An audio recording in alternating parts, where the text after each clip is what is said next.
Hello everybody. Welcome to my channel. She Smiles at the Future. Hope you guys are doing good.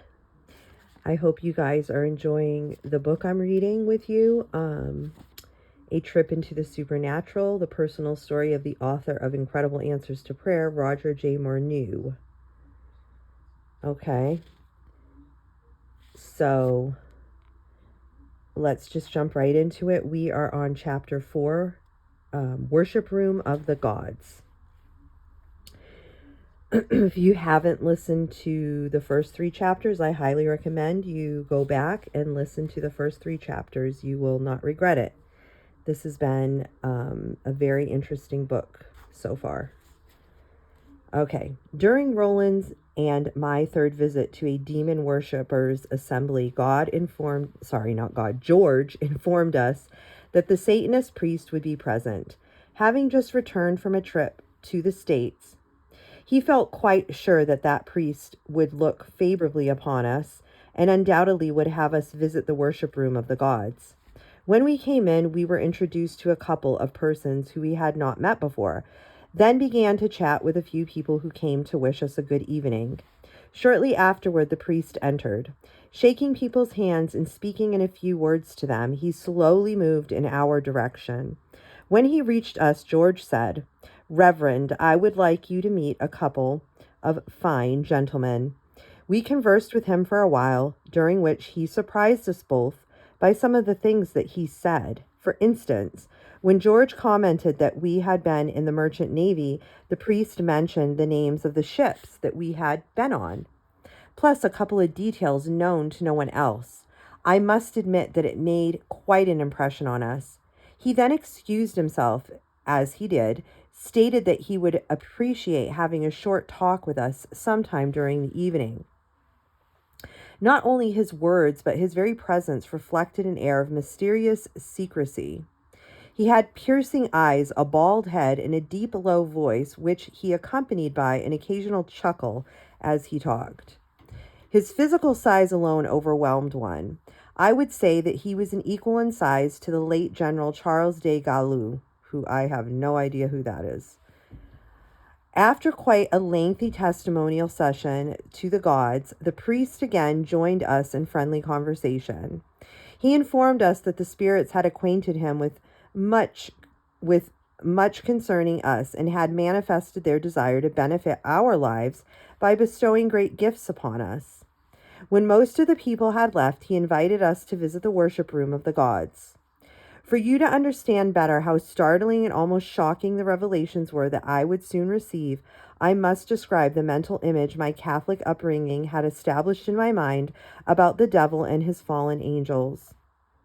Adults had taught me during my childhood that the devil and his angels are in hellfire in the middle of the earth, attending to the never-ending task of imposing various types of tortures upon the souls of those who died in a state of mortal sin. The adults represented the demons to us children as being half human and half animal, having horns and hoofs and breathing out fire. As I entered my teens, I concluded that the whole idea was ridiculous, that it was most likely an invention of some overactive mind during centuries past who wanted to exploit the superstitious and uneducated. I eventually questioned the existence of such things as the devil and his angels. We proceeded downstairs with the priest, who seemed delighted to take us on a tour of their sanctuary. As we went along, he kept telling us how a spirit had drawn the architectural designs for the place. He pointed out the intricate works of great beauty along the grand staircase. Even today, I still remember the carvings adorning its massive banister, the splendid wall decorations, and the huge chandelier over the first landing. The spacious sanctuary struck me with awe. An air of mysterious secrecy filled this place, giving the impression that of great intelligence had been at work to fascinate the human mind so it would respond in reverence and submission without asking questions. The rooms were sumptuous and magnificent. Gold was everywhere. The lighting fixtures and many other objects were plated or trimmed in the metal. The priest said that some things were even of solid gold. Although the place was not brightly lit, it was done in the way that the golden objects seemed to glow with great splendor. But I believe that the abundance of beautiful oil paintings arrested my attention the most. About 75 paintings of about 48 by 30 inches hung on the walls. The Satanist priest mentioned that if we had any questions, he would be happy to answer them. We are the noble-looking individuals portrayed in those paintings, I asked. I'm sorry, who are the noble-looking individuals portrayed in those paintings, I asked. They're the gods you have heard folks talk about in the testimonial sessions, the chief counselors. They rule over legions of spirits. After they materialized to let us photograph them, we had paintings made of them. Because they deserve such great honors, we have placed right below them an altar under each painting, making it possible for people in their devotions to burn candles and incense and to perform such rituals as the spirits request. As we slowly moved along, we came upon an altar which rested a staff with a brass serpent coiled around it. The priest mentioned that the altar was described to the god New Houston, whose power the physician we had heard on our first visit had put wonderfully to work. He commented on the great miracles performed by the god of brass for the children of Israel when they burned the incense before the brazen serpent that Moses had made centuries earlier. See 2 Kings 18:4. At the end of the room stood a large altar with a life-size painting of a majestic-looking individual above it. To my friend's inquiry, the priest replied, "It is dedicated to the master of all of us."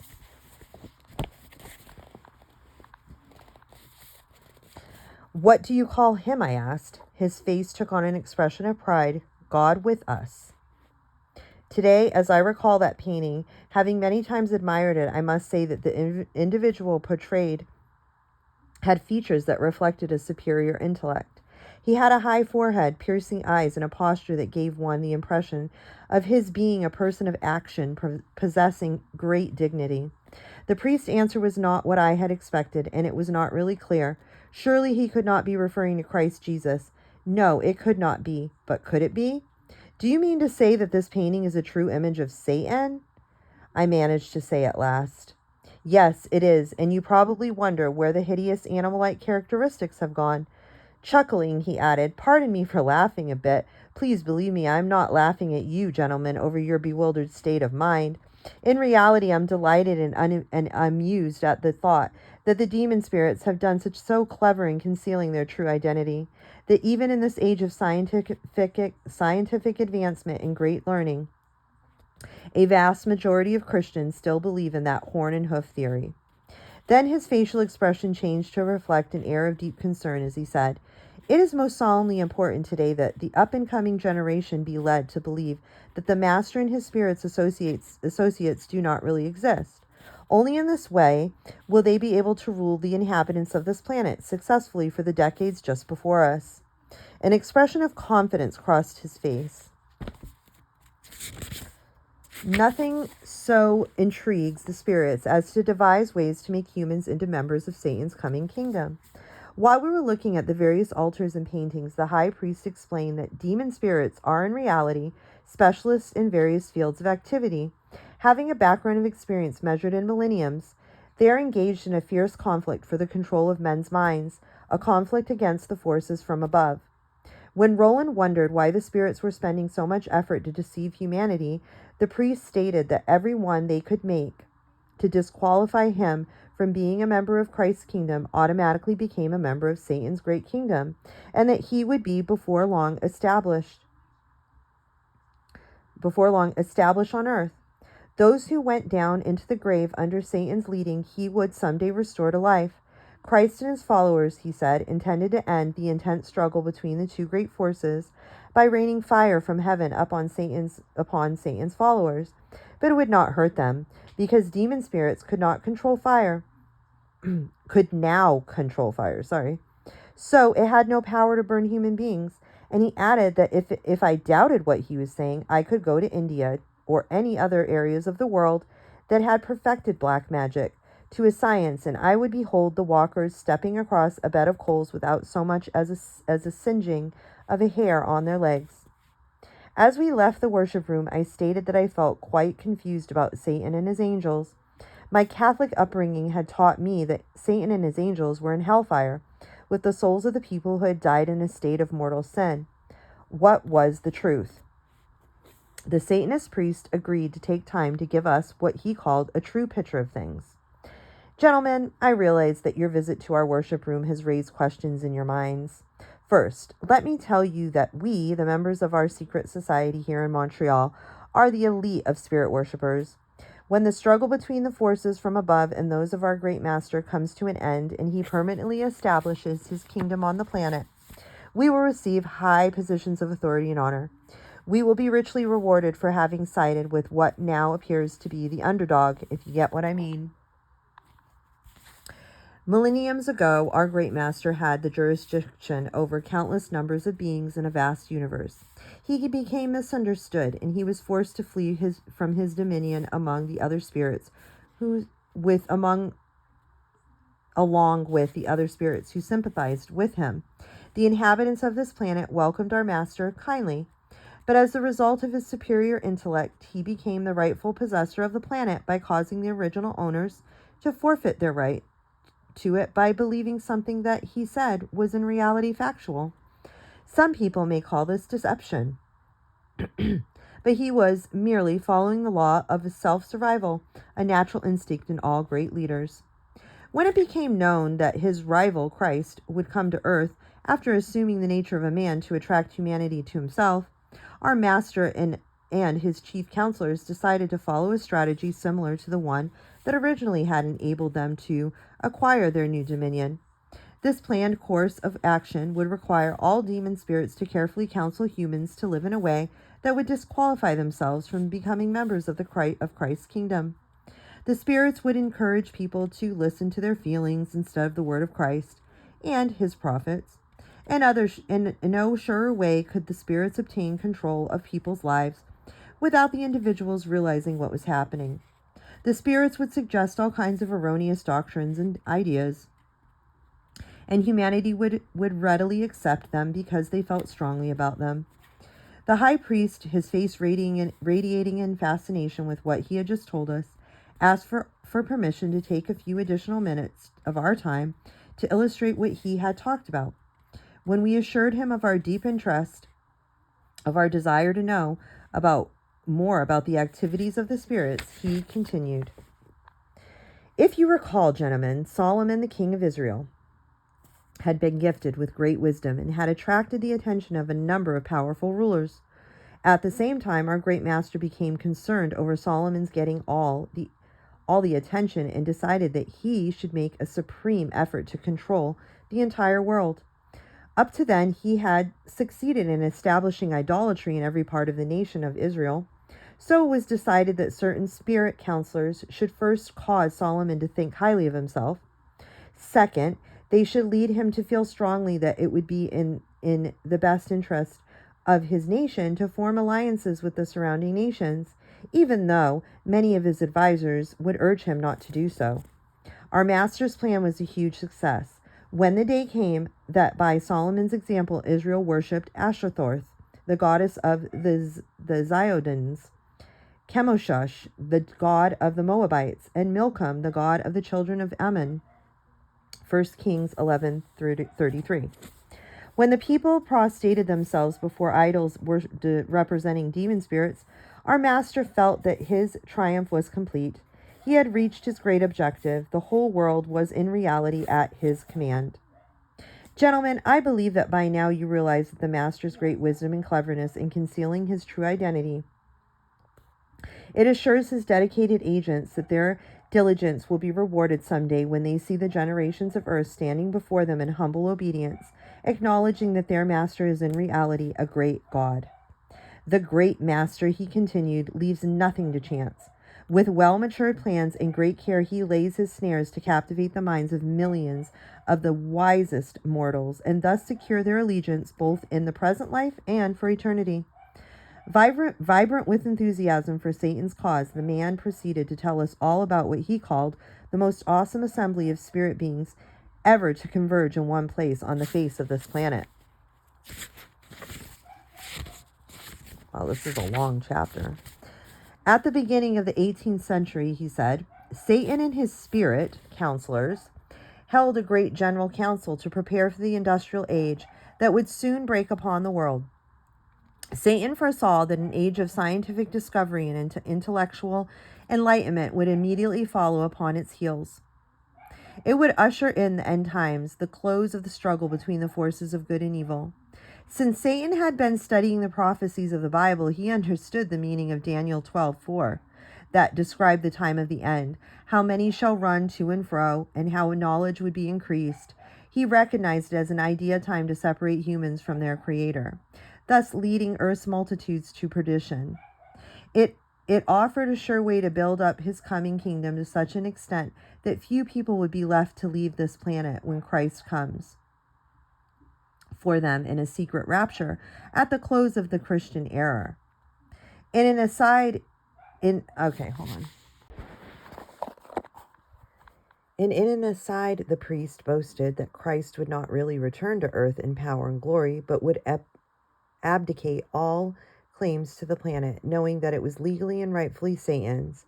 Then the great master will resurrect our people from the graves and establish his own unending kingdom here. After lengthy deliberations, he said, returning to the subject of Satan's general council, it closed after having produced plans for deceptions that would disqualify vast numbers of people from Christ's kingdom. They would then automatically become part of Satan's kingdom. The executive committee had adopted a 3-part plan. The first part would be to convince human beings that Satan and his angels did not really exist. The second part sought to obtain total control over people by introducing hypnotism as a new and beneficial science.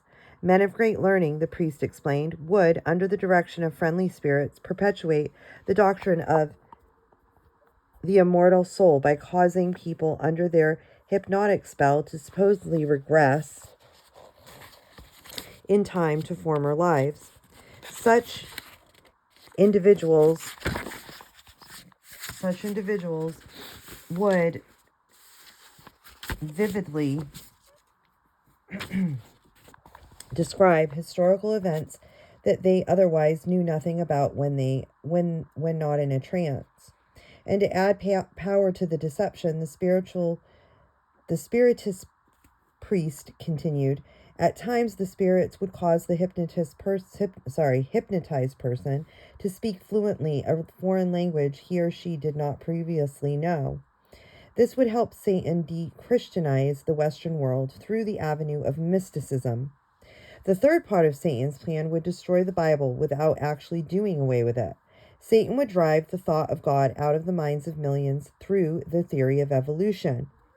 The priests claimed that Satan had selected individuals of great intellect to advance his plan. He chose an Austrian physician named Franz Mesmer to transform hypnotism from a plaything of the occult into a new science. Mesmer originated a theory called animal magnetism. Spirits led him to believe that a mysterious fluid penetrates the human body and allows certain persons to have a powerful influence over others. By the time he died in 1815, hypnotism as an anesthetic had begun to acquire an aura of respectability among many European physicians. They discovered that their medical practice now seemed more effective than ever before. Pausing, a big smile on his face, the priest added, they had no idea that they were actually being energized by friendly spirits. Satan's plan to destroy the Bible without actually getting rid of it has to be one of the most clever things I have ever heard of. He laughed. Charles Darwin, born in 1809, and Thomas Henry Huxley, born in 1825, both came under the influence of spirits at an early age because medical doctors used hypnotism as a form of anesthetic. The spirits decided that when the two children became adults, they would be the instruments to advance the religion that we now know as the theory of evolution. By trying in it with the scientific revolution breaking across the world, most people would neither even recognize that it was a religion that crossed all denominational boundaries and even caught up the non-religious. To my shock and amazement, the priest then claimed that the spirits consider anyone who teaches the theory of evolution to be a minister of the great religious system, and the individual who will receive a special unction from Satan himself. Satan gives his great power to induce spiritual blindness, to convince, and to convert. In fact, he holds such people in such high regard that he assigns a special retinue of angels retinue of angels to accompany him or her his or her accompany him or her all of his or her life. It is the greatest honor that Satan can bestow upon a person in the presence of the galaxy. The priest explained that Satan and his counselors had concluded that this could use the theory of evolution that they could use the theory of evolution to destroy the very foundation of the Bible, that they could turn it against the creation week, the fall, and the plan of redemption. The stakes were so high here that the spirits tell us that Satan himself so the stakes were so high here that the spirits tell us that Satan himself tutored Charles Darwin in setting up the principles of his scientific concepts. With obvious pride, the priest next explained how spirits can take a person of seemingly no importance and elevate him or her to positions of honor and respect. This person's name can even become immortal. A good example, he said, is Thomas Henry Huxley, who, until the spirits intervened, was nothing more than a surgeon in the British Navy. They enabled him to become famous as a zoologist, lecturer, and writer. He accomplished marvels in making Darwin's theory acceptable to the public, even though he introduced the idea that man is a descendant of apes. Having once been a Catholic priest, our guide concluded, I say that it is possible for someone to believe in the biblical creation, the fall, and the plan of redemption, and at the same time hold to evolution. Such a hodgepodge of ideas has to be the greatest form of blasphemy known to the Creator.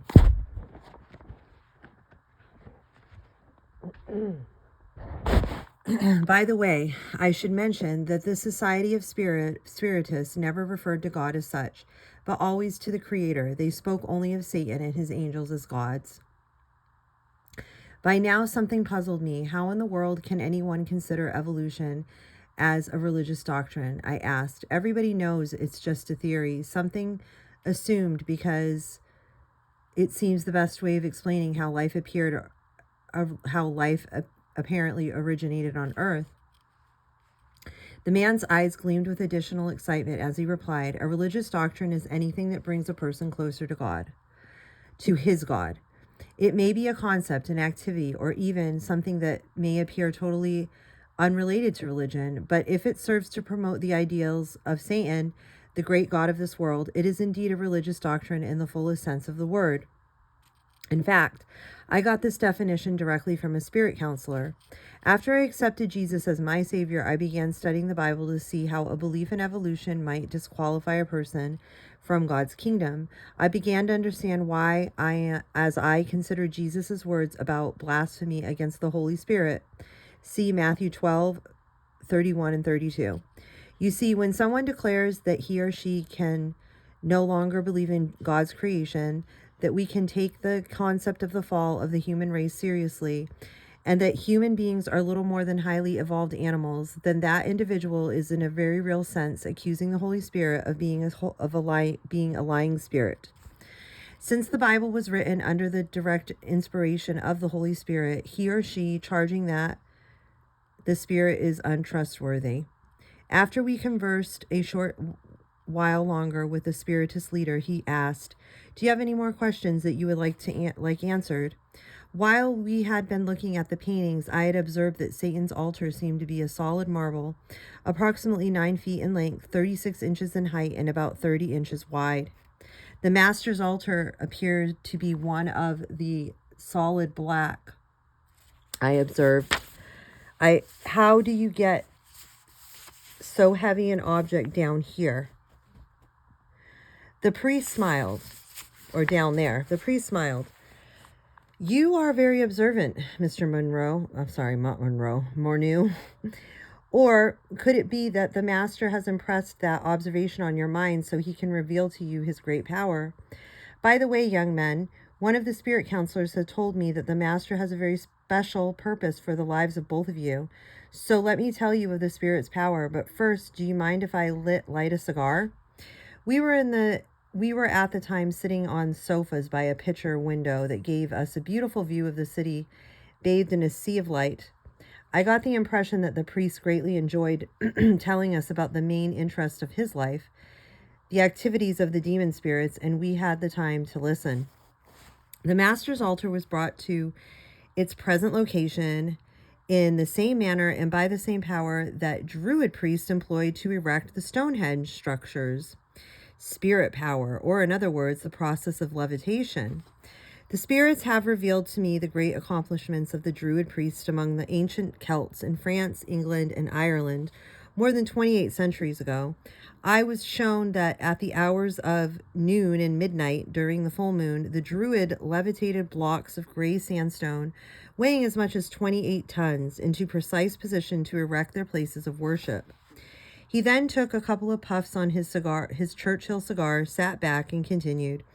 Aware of their accomplishments, I felt that the same privilege was mine to exercise and enjoy. Therefore, I notified my people of my intentions to give the master a token of our affections in a beautiful altar. They felt that I had the faith to believe that the spirits would set the altar in its designated place. They would take care of the cost and transportation to the rear entrance of our place of worship. Without hesitation, I told them to place an order for an altar made of white Carrara marble.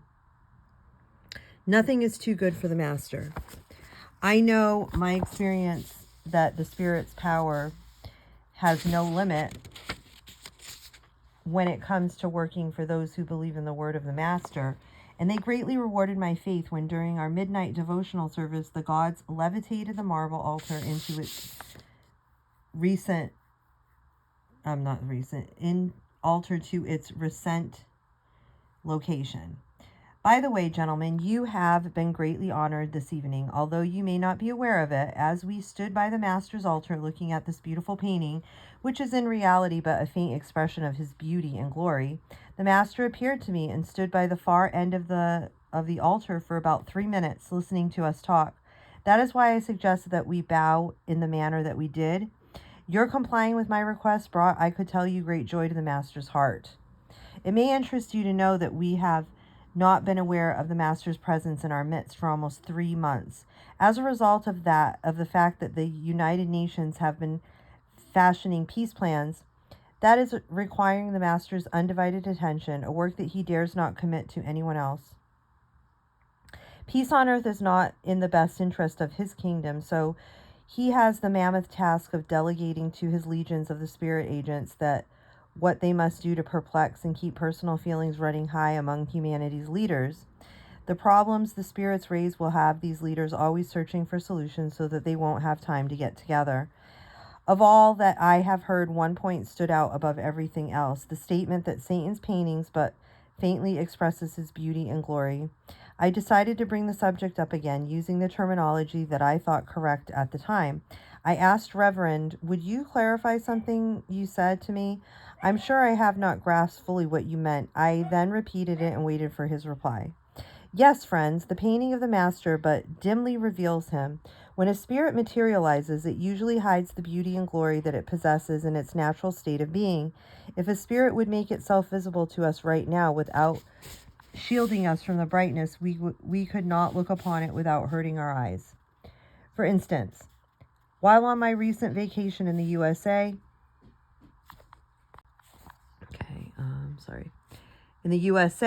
a chief counselor appeared in my hotel suite in Chicago. He had come with the urgent message that the person I had left in charge here was about to wreck all the work that the spirits had done to bring you in touch with our society. But I'll tell you more about that in the near future. Anyway, his brightness was so dazzling that I could not gaze upon it. After giving me a few words of his advice, he left.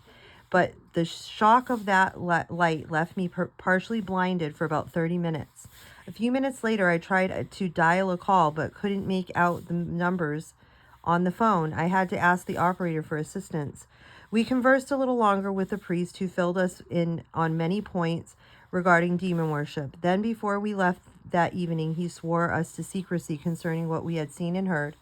The high priest spoke an incantation, parts of which we repeated after him, and we sealed the pact by depositing a pinch of powdered incense slowly above the flame of a black candle, causing it to burn intensely and filling the room with a rich aroma. After returning to my residence, I found myself unable to sleep that night, since I could not stop thinking about the worship room visit. The idea that Satan and his angels do indeed exist and are actually beautiful beings, not hideous creatures, I had a hard time adjusting to. My Catholic upbringing had warped my mind so badly from the reality that I had great difficulty accepting it. It took about 2 months of supernatural manifestations before I accepted that the fallen angels, for what they are, beautiful, super intelligent beings. Okay, guys, finally. That took me a while to finish that. Been doing this for about 3 days. Trying to read that chapter just because of my life. Keep getting interrupted and everything. So, but I did it. I finished chapter 3. Very interesting. Again. So just, taking it all in, and we will see what happens next in Roger Morneau's, as he becomes a demon worshiper. So I hope you guys are, again, I hope you're enjoying this reading, and I hope you're, doing good out there. And I will try to get chapter 4 up soon. I should probably start tomorrow, because it'll probably take me a few days to do chapter 4 too. So anyway, until next time, guys, remember, with Jesus, we always have a reason to smile. So God bless, guys.